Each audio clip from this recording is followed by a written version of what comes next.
Good day, everyone. I am Alan Bihomok Jr., and today I will be discussing a fundamental concept in operation management called inventory control models.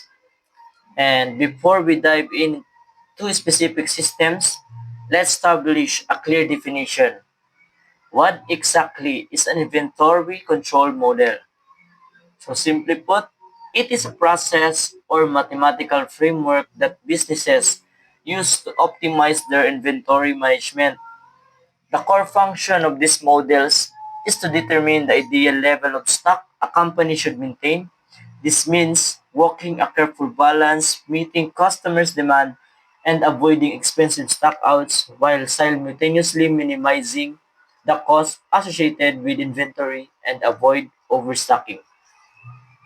And to achieve this optimal balance, big manufacturers and retail units utilize a variety of popular inventory control systems.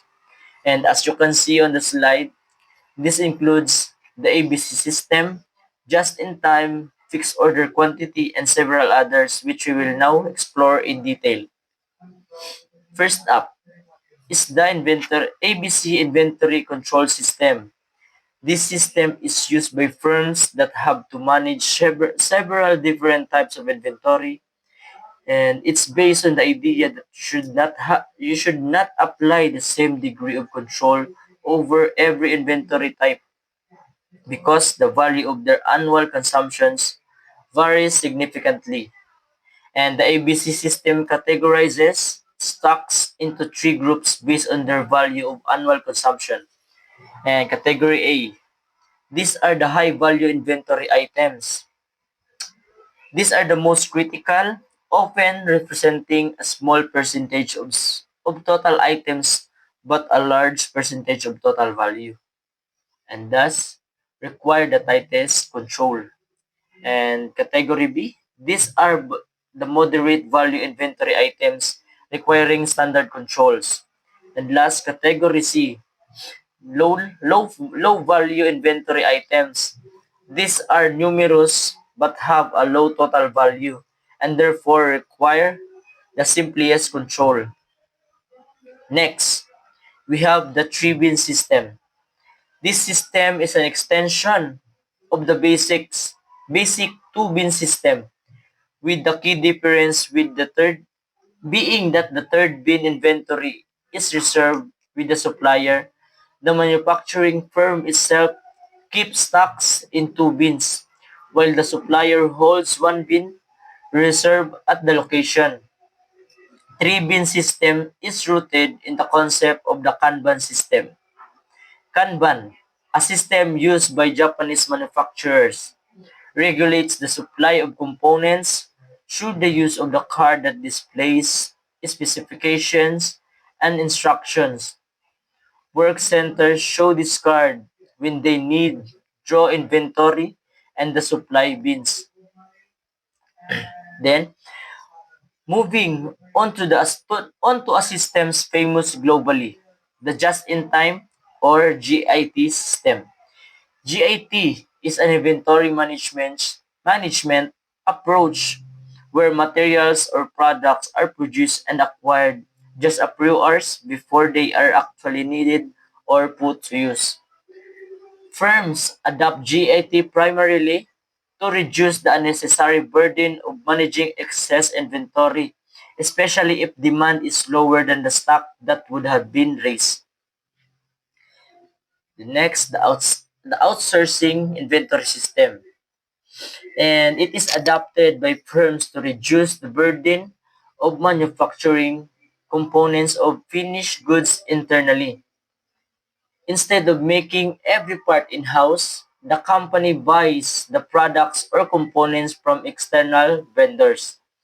This system is simply practice of procuring products or components from outside rather than the manufacturing them internally.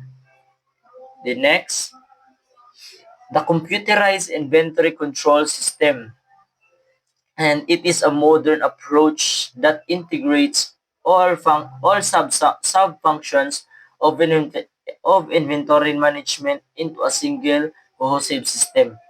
And this is essentially software that a firm installs to keep a constant check on every levels on inventory levels.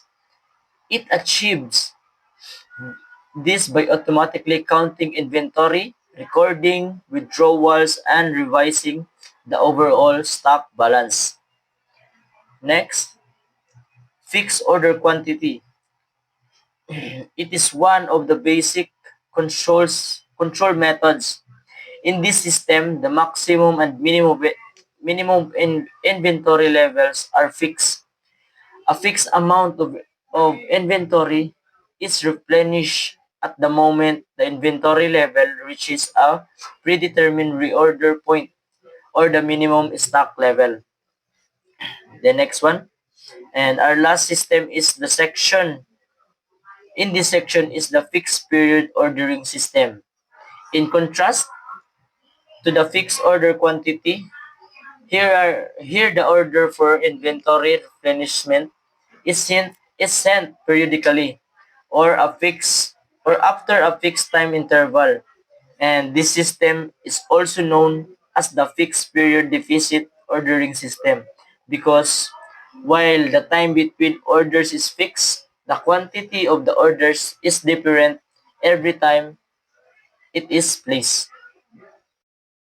So, good day everyone. I'm Kim Angelo Z. Salas, and now we move to a core mathematical framework, the economic order quantity or the AOQ model.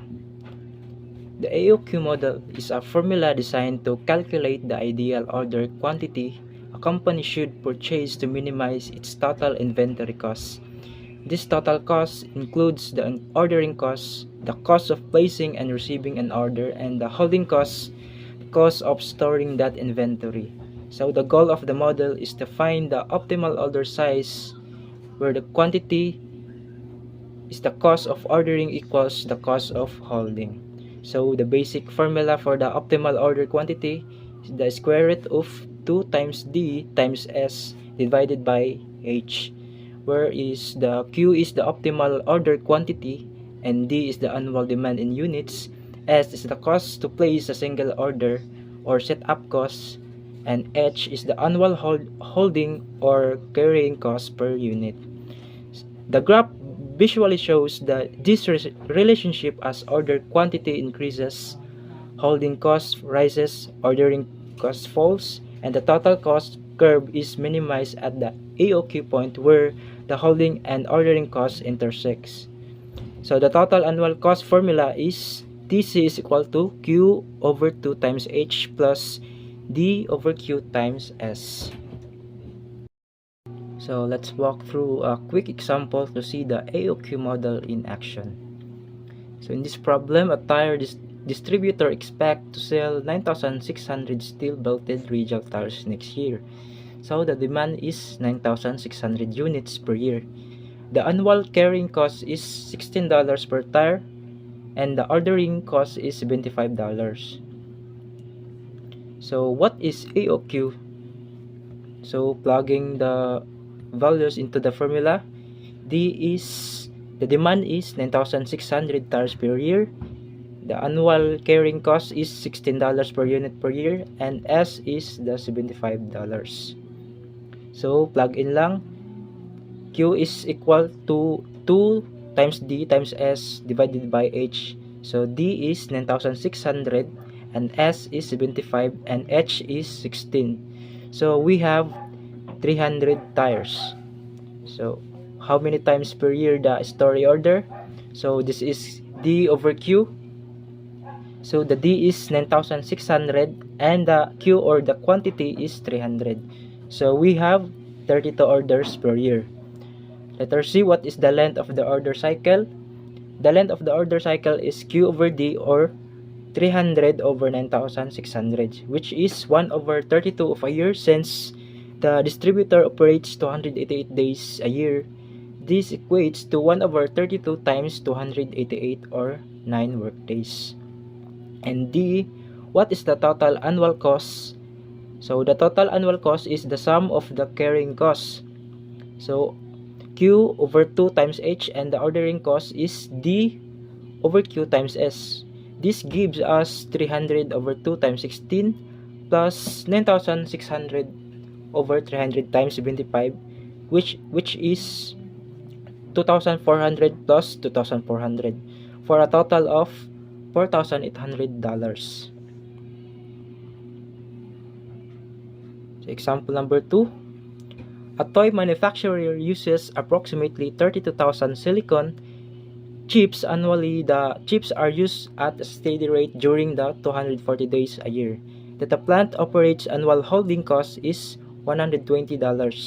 Determine the optimal order quantity and the number of work days in an order cycle. So given is the demand 32,000 chips per year, the annual cost is $3 per unit per year, and S is $120. So plug in lang gyapon nato sa formula. The quantity is Q is equal to 2 times D times S over H. So we have 1,600 chips. And B is Q over D. Plug in lang gyapon nato. Q is 1,600 chips divided by 32,000 chips per year. So we have 1 over 20 year, or 12 days.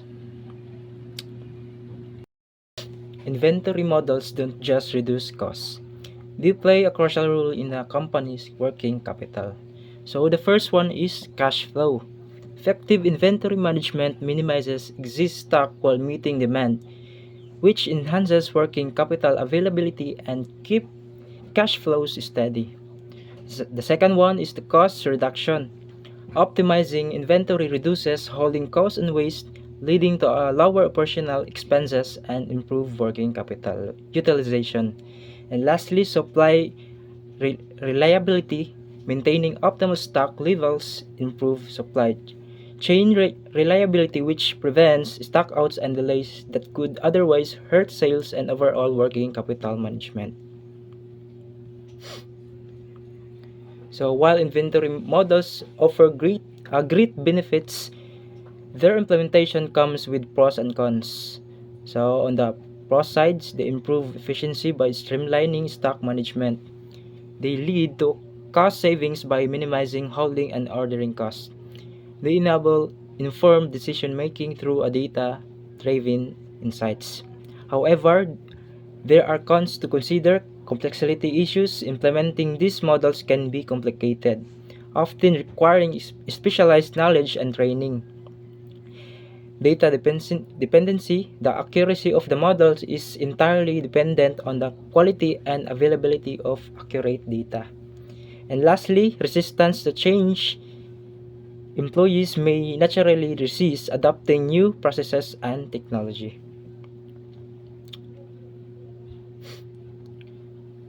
So looking ahead, the future of inventory management is exciting and heavily influenced by technology. So the number one is AI integration. Utilizing artificial intelligence for demand forecasting and optimization is becoming a major trend. The number two is blockchain technology. Implementing blockchain can provide transparent supply chains and improve traceability, enhancing inventory accuracy. 3. Real-time analytics. Leveraging real-time data to monitor stock levels allows for dynamic adjustment of replenishment strategies. And lastly, automated warehousing. Adopting automated system is increasing order fulfillment speed and reducing labor costs. And that's all. Thank you.